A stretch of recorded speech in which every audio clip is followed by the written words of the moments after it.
freedom that you feel from one, going back to a place that you've heard of your whole life, and in a negative way, seeing that it's not like that at all, lifts a weight off your shoulders.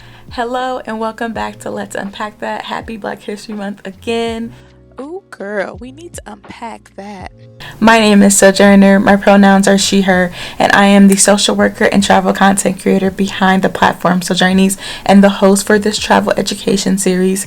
For those who are new here, Let's Unpack That is a travel education series where you and I process and unpack our baggage of social identities, travel privileges, and other hot topics and social issues in travel to become more informed, responsible, conscientious travelers. I have a very special guest, my friend Bree from Briona Poetry and Buoyant Travel. She is a traveling poet who does a lot of heritage/ancestry tourism, which means she takes trips that provides a way for her to reconnect with her roots. It was a lovely conversation. She is a poet, and you can tell by the way she speaks and describes her experiences traveling throughout Ghana. So I hope you all enjoy, and let's get into the video. Hi, Briona. Thank you for joining me. Do you want to introduce yourself? So I'm Briona. I'm a traveler, a poet, and I have a travel company, and so I plan group trips. And so this week's theme is heritage tourism, and I know that you have done some trips back to Ghana through your travel company. So you want to tell us a little bit about what that means to you to reconnect with your roots? Ghana did the Year of Return, where they basically invited anyone from the African diaspora to come back to Ghana and experience it as home. I went for that. It was very welcoming and beautiful, and so many just like wonderful experiences. I know a lot of people are always hesitant about maybe going by themselves when it comes to travel, or just in general when it comes to reconnecting with a history that we weren't really taught about. So what do you say to people who are still kind of hesitant but know they want to reconnect somehow, somewhere? Before you even travel, like if you're just interested, you can start at home. Food is a really big thing for me, and I know you too, Sojo. So besides like my African ancestry, I have some Southeast Asian ancestry, which I knew about my whole life, but no one in my family is from the Philippines, but no one in my family has actually ever touched that land. So I took it upon myself for most of my life to like learn how to cook some different recipes, and that kind of always made me feel connected. And then when I finally took a trip there, it was like I already kind of felt like I knew my way around the culture a little bit. And then once you do take the leap, I definitely recommend going in a group first. It is intimidating to go somewhere so far, somewhere that you don't know much about for the first time by yourself. Did recently go solo, and I do think Ghana is a really welcoming place that you can go by yourself. What are some things that you would recommend for people to go without giving too much away? Because I know you have a whole itinerary with Buoyant Travel, so I don't want you to spill all of your secrets. But what are some places that you felt the most connected to as like a Black American who was going to travel back to Ghana? Definitely start with Cape Coast. I think every Black American should go back here. That's where you can see the slave castles. So there's Elmina Castle, and then there's Cape Coast. I went to Cape Coast last year and had the privilege of going to Elmina this year. And it's just heart-wrenching, but also beautiful, connecting experience every time. So I think we should definitely go there, pay homage, and just walk the paths that they walk. And so this time when I went to Ghana, I also went to another place called Shy Hills. It's just outside of Ghana, like about 45 minutes to an hour. With traffic, definitely an hour. I really recommend going to Shy Hills or some other surrounding place in Ghana. I glamped while I was there. It was a nice way to feel connected to the land in a different way. If you're a nature person, or even if you're not, I really recommend that. And then Accra is popping, so do everything while you're there. How do you connect with people like in Ghana? Ghanaians are really known for being really friendly. Sometimes they're the people that you're working in collaboration with, me for the group trips, ends up being a good resource for other people because they'll introduce you to other folks. Honestly, being a woman and being fine helps because when you go out, like, men will talk to you, and then they have women that are friends that are locals there. So I usually meet the men first. Then like this time I went on a group trip, and I got to meet some other women that were from there too. It's gonna sound real millennial, but Instagram. I follow a lot of different local businesses and restaurants, event pages in Accra.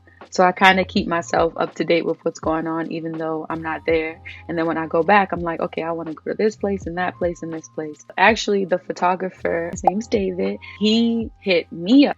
It had to be the ancestors, had to be the universe, because I still needed a photographer in 2019. He found me on Instagram, messaged me and said, hey, I see that you guys are coming to Ghana. Do you need a photographer? And boom, he took out lovely photos. And like I said, now we're friends. It was easy to make friends. And these are people who really do welcome you back. Another question I wanted to touch on was the language of like Black American or African American. I know at least with our generation, we tend to fluctuate between the two, and people have their reasonings for why they use one or over the other. I know for me, when I would say I was African American, when I was traveling, people would ask me, what part of Africa are you from?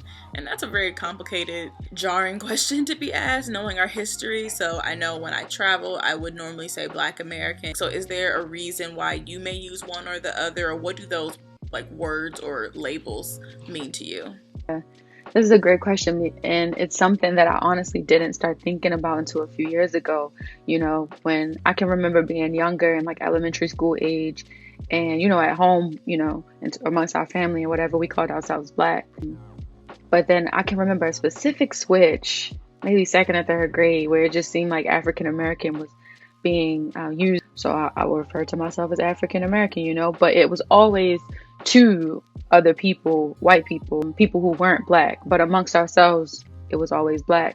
So it's not until I got older, very recently, that I noticed that I do use Black more often, but I don't prefer one over the other. But if I was abroad somewhere and someone asked me where I'm from, I'll say I'm a Black American. I have no issue calling myself African American or being called that.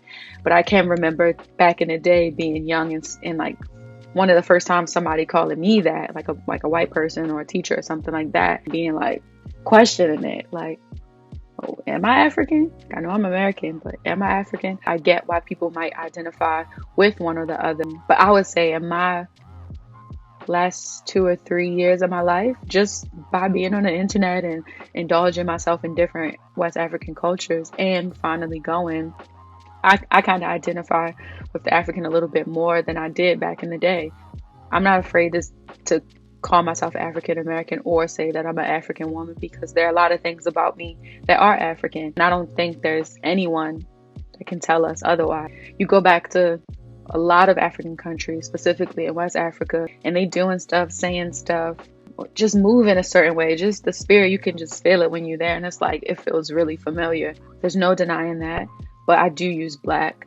And I think there's a lot of history with Black we should be proud of too, which is why I don't shy away from it. Black, everyone uses it, but it's a very American term. It was born here, and our parents and our grandparents, like, it's a lot of weight to it. So I'm proud of both. It's definitely that connection impacted you in the way that going back, that a lot of us aren't and won't be able to have, unfortunately, because we know travel can be expensive. Travel is not the most accessible thing. That leads me to your poetry, or how has that been impacted by reconnecting with your roots, heritage tourism and ancestry tourism too?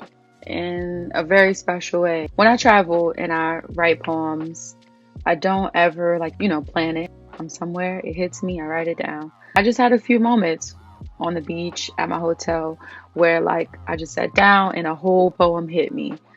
Both of them were about ancestry, and freedom kept coming up a lot too. Poetry is something also of the spirit, but when I was in Ghana, I won't say the poems came to me easily, because there were a few days that I was like, now I know I got some poems, where are they? But when they came, they did come pretty effortlessly. I try to write them down and take a picture of them while I'm there so I can remember that. And then free in another sense, that I was there for an entire 2 weeks and I literally did not have to think about the weight and heaviness of my skin like I do in the States.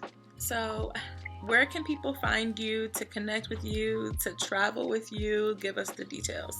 Yeah, so people can find me on Instagram at Briari Poetry, and also on TikTok. On Twitter, I'm Poet Briari. On YouTube, I'm Bri You Me Travel. I have a travel company called Buoyant Travel. We're on Instagram, buoyant.travel. We host group trips to Ghana and hopefully other West African countries for years to come. And we also host like events and meetups around the world, again, when it's safe to do so. So I've done a meetup in New York, DC, and London. Travel with me. Follow me on Insta. Yeah, I'm always open to meeting new people. So. Thank you for joining me. Thank you for sharing your stories and your tips. Thanks, Joe. This was fun. Wasn't she amazing? If there is a topic that you want me to cover or any other reflections and comments, feel free to leave them in the comment section below. And I will see you all at my next video next Tuesday. Stay curious. Bye.